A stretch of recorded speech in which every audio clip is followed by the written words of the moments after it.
Hi and welcome to another video aimed to complement my book about the F-14 and the radar intercept officer role. This time we take a look at the F-14 in an air-to-ground tasking.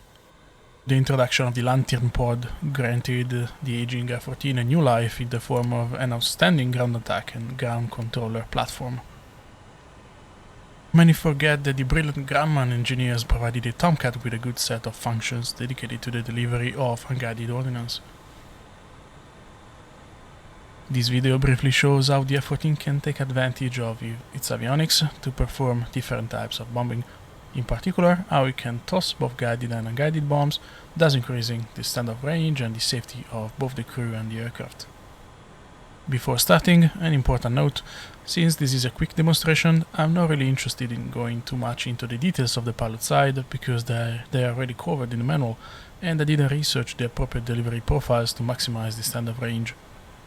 I can work the numbers if there's enough interest, so give me a shout if you are. And by the way, I'm a terrible pilot, as you know, so bear with me.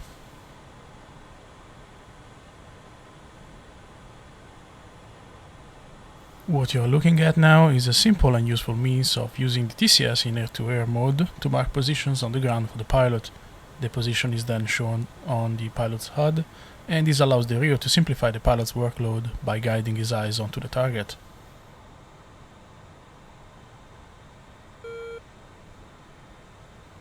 Note how the air-to-air mode is used and how the TCS locks on the image contrast. The TCS is not a FLIR, so it won't work in every scenario.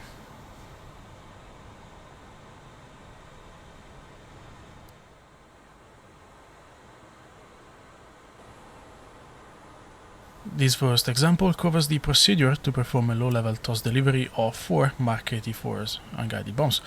The Mark 84s are quite heavy, weighing about a ton each, and they have always been considered quite reliable bombs.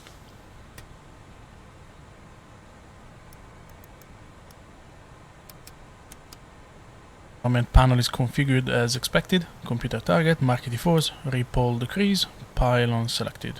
Since we are still far from the target, I switch to rear position and mark the target, this time using the air-to-ground mode. As you can see, the pilot can't see any cue on the HUD. This scenario is very basic. The target is a series of vehicles protected by AAAs, SA-8 and others, but thanks to the used technique, the aircraft can bomb from a position of relative safety.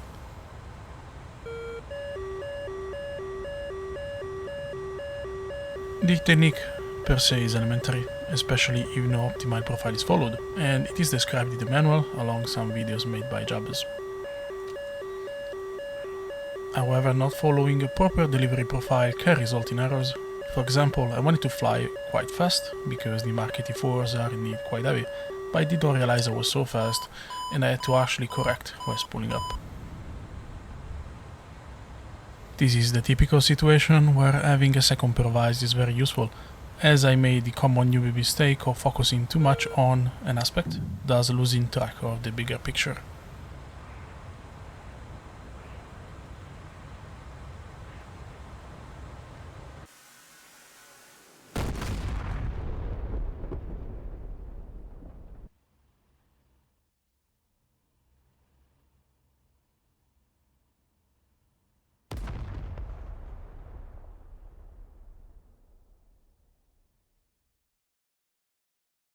Attack view highlights the trajectory of the bombs, and is actually quite impressive how far they go, more than 3.5 miles.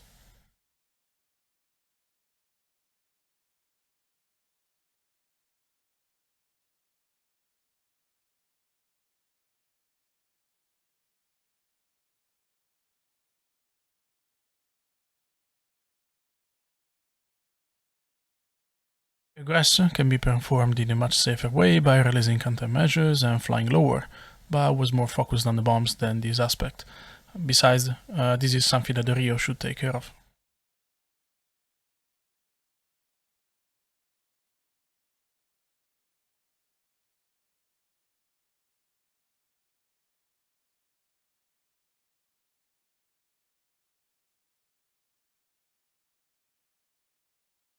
In combination with computer IP, the F-14 can toss bombs to a target out of line of sight, increasing the safety of the aircraft and the crew even more at the cost of precision, as more variables are introduced into the equation.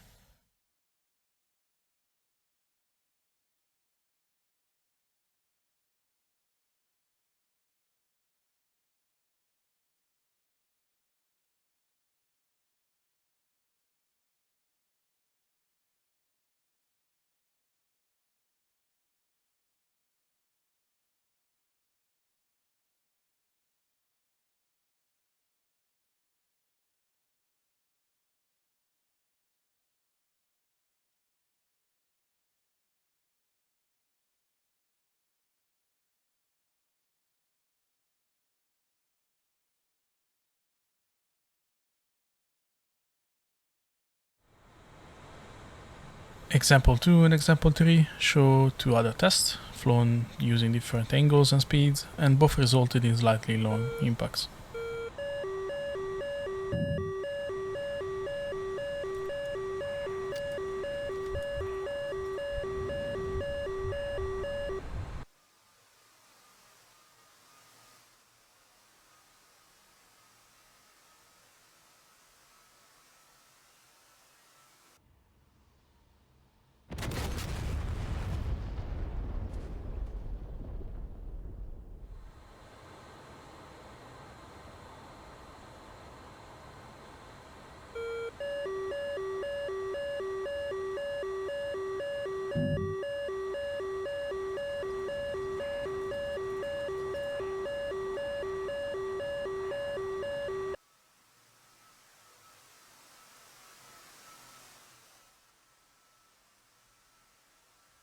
As we've seen, toss bombing and unguided bomb is surprisingly more precise than expected, but is nowhere near as reliable as using guided bombs.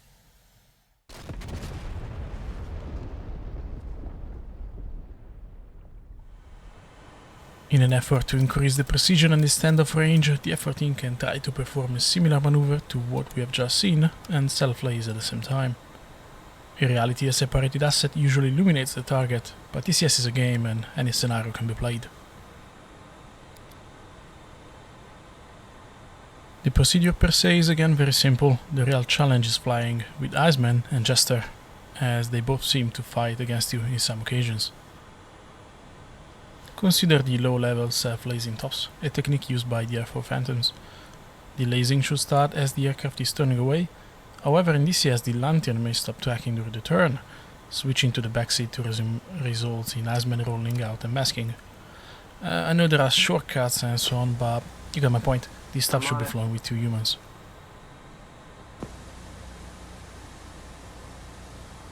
You got it. This example shows a self-lazed dive toss delivery of a GBU-16. The scenario is more complex, with reduced visibility and a cloud ceiling at 12,000 feet. The objective is destroying an Antonov parked in the apron located south of the runway of Gazipaza Airport. The target is defended by a number of SA-19, SA-8, SA-9 and Shilkas. The Tomcat is flying just below the clouds, and the immediate priority is finding the target in a ground clutter. The TCS is not FLIR capable, but it offers a much higher resolution. However, the target is located much faster by combining the LANTIRN and the TCS. I'm not sure why the TCS has such a much better quality than the LANTIRN, but this is perhaps due to how the pod was implemented, since we don't have the PTID in the backseat.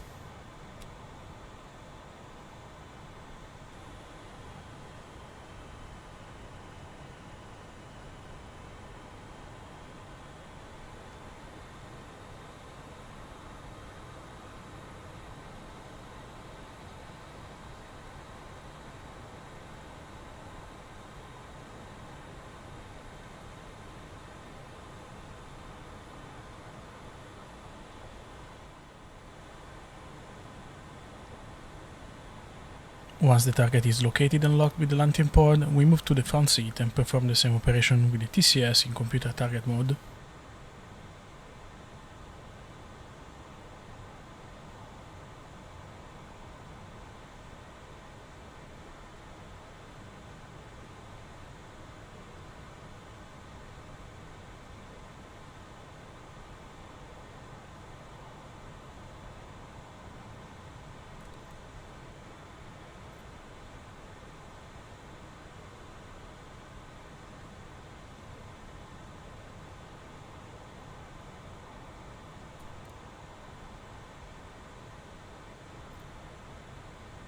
The next tricky part is following the pull-up cue and immediately reactivate Jester and the continuous lasing. This cost a few precious seconds, driving the F-14 too close to the target area.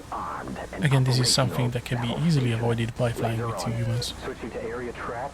Okay, there's dirt. 12 o'clock. At about 7 nautical miles, the dive is initiated. Unfortunately, I did not realize my airspeed was so low, and I had to hit the afterburner to ramp up speed. These, however, induced the lateral movement due to how the two TF-30 work, something I had to correct later.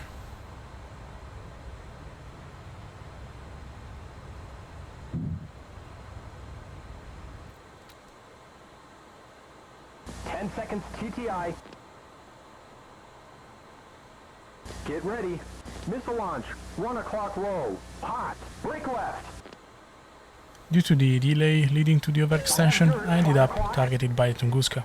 I pulled up trying to defeat the missile kinetically, while staying on the edge of the cloud layer and tried my best to avoid masking the laser. The maneuver somewhat succeeded, scoring a direct hit on the target.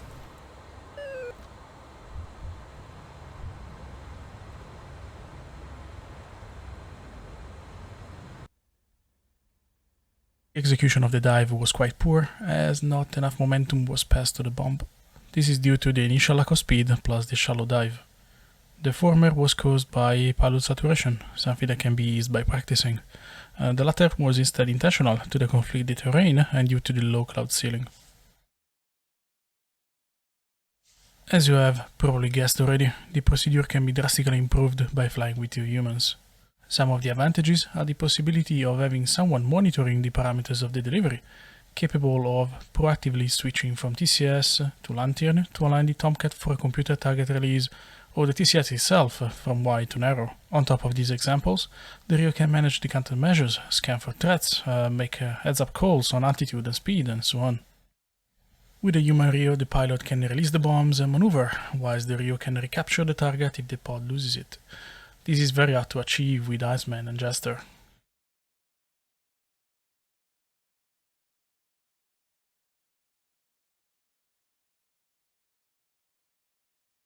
Well, I hope you enjoyed this quick demonstration of something not commonly seen in the F-14 Tomcat.